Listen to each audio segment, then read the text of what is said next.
The Legend of Zelda on the NES is my favorite game on the system.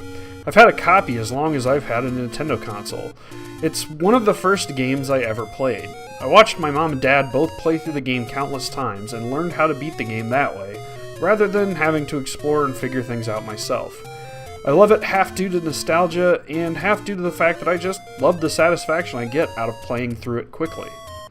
Zelda 2: The Adventure of Link was already out by the time I had an NES, but we didn't get it until after my dad had pretty much mastered the first game.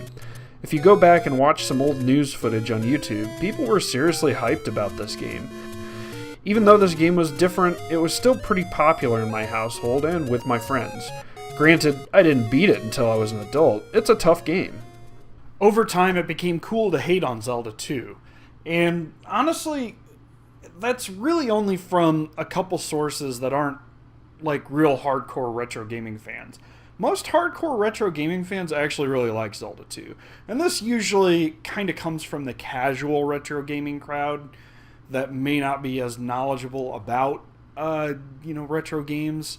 I'm not hating on casual gamers or casual retro gamers. It's just, that's not what I'm trying to do. It's just that's kind of where it comes from. You talk to somebody who's like, oh, Zelda 2, and they're like, oh yeah, man, that game sucked.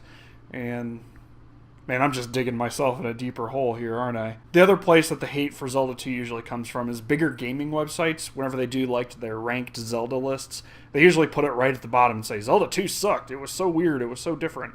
When, yeah, it was different and weird, but that didn't make it a bad game. People don't usually rank Zelda 1 so high on their lists either, though. So the NES Zelda games are actually regarded as some of the worst in the series. And by worst, I mean unpolished. The games just hadn't hit their stride yet. They're good games. But Link to the Past is generally thought of as the game where the series really took off. That's at least how I think of it. I thought it'd be a fun exercise to put these two games up against each other. And it's kind of easy because they're so different. It's not really hard to tell the differences between these two games. But I wanted to put something up against my beloved Zelda 1 that wasn't something that's easily vastly superior like Link to the Past or Link's Awakening. So before we dig in, let's go ahead and do a little brief overview of both games. In The Legend of Zelda, you play as Link, a boy who is tasked to find 8 shards of the Triforce of Wisdom by Impa, the nursemaid of Princess Zelda. Princess Zelda had split the Triforce into pieces and hid them across the land to keep it from the evil Prince of Darkness, Ganon. Link adventures throughout southern Hyrule, diving into forests, dungeons, mountains, and deserts in search of the Triforce. When he collects all 8 pieces, he is able to enter Ganon's dungeon in Spectacle Rock upon Death Mountain to defeat the Prince of Darkness and save Zelda. One question I have is, are these monsters within the dungeons where Zelda hid the Triforces Zelda's guardians or Ganon's? If they're Zelda's, why don't they just let Link in? If they're Ganon's, why don't they just bring Ganon the Triforce? Whatever, video games. The game itself looks pretty dated, but it actually still plays great if you ask me. Sure, it's a bit primitive in what it can do, but both controlling Link in exploring and combat feel good. There really isn't a lot to do outside of looking for loot and finding enemies, but that's okay. It's a simple game from a simpler time, and to this day it still entertains the hell out of me. In Zelda 2: The Adventure of Link, you play as Link in his quest to wake Princess Zelda from a deep slumber that she's been in for centuries. And this is a different Princess Zelda from the first game. It's confusing. He roams throughout the land looking for the Triforce of Courage, all the while being pursued by Ganon's minions in an effort to use Link's blood to resurrect the Prince of Darkness. Link must visit 6 palaces spread throughout the 2 continents and return the crystals to the statues contained within. After the statues are restored, the way to the Great Palace and the Triforce of Courage is opened. Zelda 2 is a vastly different game from the original. Combat is all done in a side-scrolling environment. There are platforming elements. The overhead view from the original is limited to the huge overworld. There are plenty of towns to visit, spells to learn, and secrets to find. The game is a big step up graphically, looking much more detailed than Zelda 1. It's still a pretty primitive looking game, even by NES standards, but I love it. The control is great too, especially combat. I love killing enemies in this game. The sword is short and a bit tough to control, but once you master it, it's super satisfying. It's always been a favorite of mine, even if I didn't nearly love it as much as the first game. Let's get the easy comparison out of the way. Zelda 2 looks a lot better than Zelda 1. There are way more things to look at. The patterns in the dungeons are different in Zelda 2, unlike the simple recolors of each dungeon in Zelda 1. The enemies are big and imposing. Areas like forests, swamps, grasslands, deserts all have a very distinct look and feel to them, unlike the simple recolor of tiles from the first game. It's just overall more detailed and looks great. We're done here, point for Zelda 2. We'll go for an easy number 2, second. Zelda 2 has more music to offer than the first game did. Not a lot, but enough. The Legend of Zelda has a title theme, an overworld theme, a dungeon theme, a second dungeon theme, a game over theme, and an ending theme. That's it. The OST lasts for like 6 minutes total. That's just the age of the game showing. These tracks are iconic though. But Zelda 2 also adds in some more, like the battle stage theme, a town theme, and some others. While the original game's soundtrack is infinitely more iconic, I'd argue that the second game has more interesting and better composed tracks. It's really up to opinion, but I'd give Zelda 2 the edge here as well. As far as the story goes, it doesn't really matter. Outside of the intro cutscene, there's not much story within each game. It really boils down to which instruction manual do you like more. Personally, I think they both look great and both get the player primed for adventure well enough. I really miss the hand-drawn aspect to instruction manuals from the old days. But here's the thing, as with most games, gameplay is king, and the difference between the two games is pretty vast. With the original Zelda, you have a simple overhead view, with Link being able to walk and stab in 4 directions. In Zelda 2, Link traverses an overhead overworld but transitions to a side-scrolling area for all-important gameplay, such as dungeon crawling, gathering info from NPCs in towns, and random encounters with enemies. I guess we'll start there. Where Zelda 1 only has an explorable overworld and dungeons, Zelda 2's overworld is home to various caves, towns, palaces, and even combat areas like bridges and valleys.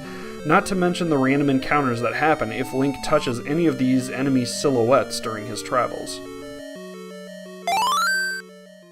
This is where a lot of people differ in opinion. I just love stabbing people. Monsters, with the sword in Zelda 2. The stubby sword is very satisfying in both games. In both, the death sound is great. I love exploding monsters.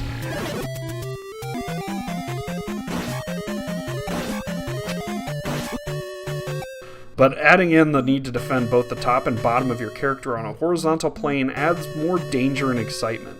Jumping over attacks is also super useful and can get you out of a stabby situation. It's just too bad that Link's laser beam attack got a major nerf in Zelda 2. This thing is beyond useless for anything other than the most minor of enemies. In Zelda 1, it actually does the same amount of damage as your normal sword thrusts, meaning when you're at full health, you can take stuff out from across the screen. And now you have to platform in Zelda 2. Should platforming be in a Zelda game? Well, it's been a small part of the series almost the whole time. Link's Awakening probably has more platforming in it than Zelda 2 does. Zelda 2 is all side-scrolling when it comes to the action, but if your platforming skills aren't great, there are very few situations where it's really a problem. Sure, some of these areas where you can fall into lava or water suck really bad, but there aren't so many that it's a huge factor, I don't think. Okay, maybe there are. That brings us to the difficulty of both games. The combat is probably a lot harder in Zelda 2, unless you are just really good at side-scrolling combat or really bad at overhead view combat.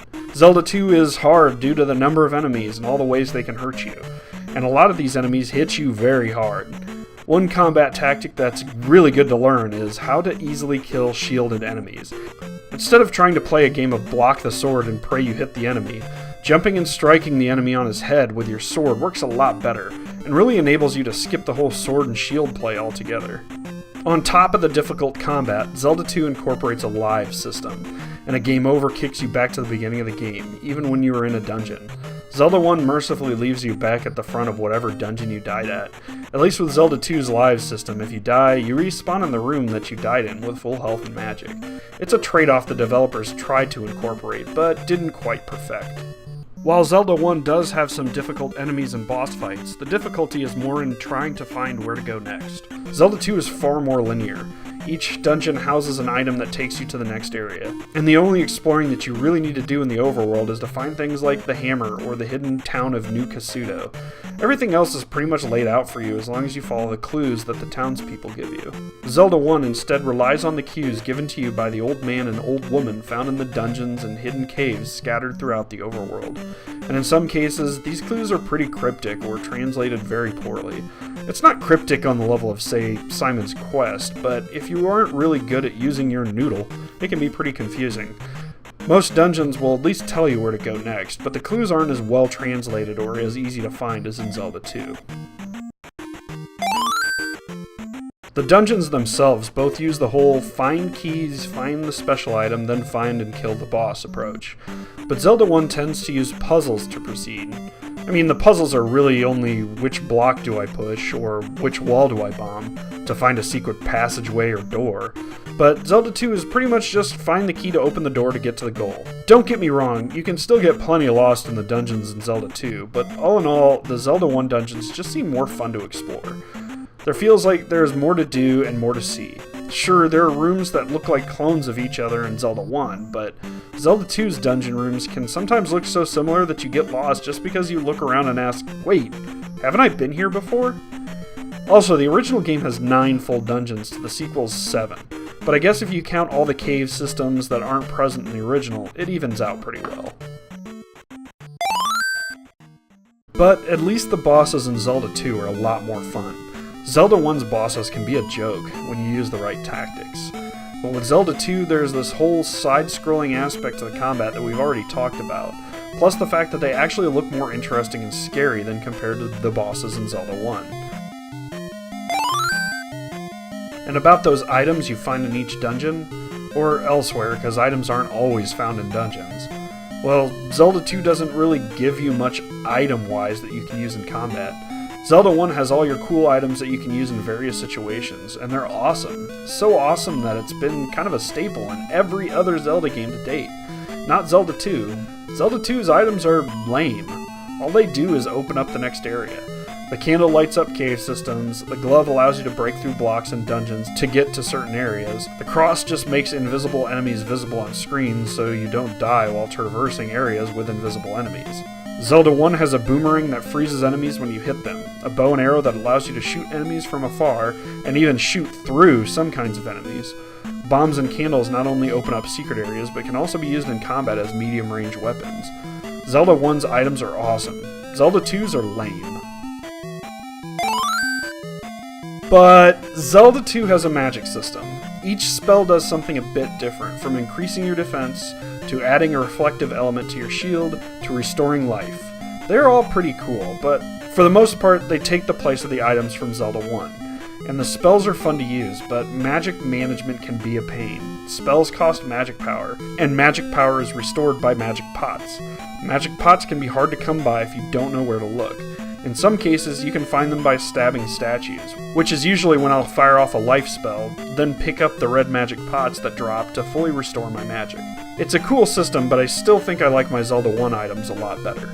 Zelda 2 also has the experience point system, where if you kill an enemy or pick up a P bag, you'll add some experience points towards your current goal.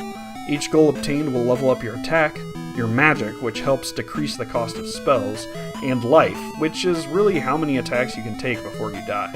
I like this system, but I don't want to count it as something better than Zelda 1, because honestly, it kind of means you have to grind for EXP. This is the only Zelda game I would consider an action RPG for this reason. I'm not getting into that argument though. Well, right now, maybe some other time. Both games have labyrinthian final dungeons, and while the original's kind of underwhelming encounter with Ganon, especially after you figure out how to fight him, is a point I would count against the game, I'll let it slip in with the other boss stuff I mentioned earlier. The combination of the Thunderbird and Shadow Link are super cool though, and after you watch the ending credits roll, you get to play the game again in a second quest. Well, only sort of in the case of Zelda 2. You get to replay the game exactly as it was, but with your stats already maxed out. Meh. Zelda 1, however, gets a full new quest. The dungeons and secrets are all shuffled around and are much tougher to complete. It's a completely different experience. So, point Zelda 1. So that's it. That's everything I wanted to go over. So if we add up all the points here, we've got The Legend of Zelda with 5 points and The Adventure of Link with 6. But this is a completely arbitrary point system. I could just put a bunch of points in Zelda 1 because it's the original. It's iconic. It's my favorite game on the system. But as always, it just kind of boils down to which game do you prefer, because what does it do for you as a gamer? I mean, are you a side-scrolling gamer before you're an overhead view gamer? You know, do you like the RPG elements more in a game like Zelda 2 than just the simple collecting, exploring, and stabbing things in Zelda 1? Again, it's just really a matter of opinion. My arbitrary point system says Zelda 2 is the better game, but that doesn't mean anything. So what else did I miss? Is there anything else that you would have considered over one over the other? Let me know. Let's start a discussion in the comment section. And as always, thanks guys for watching. Later.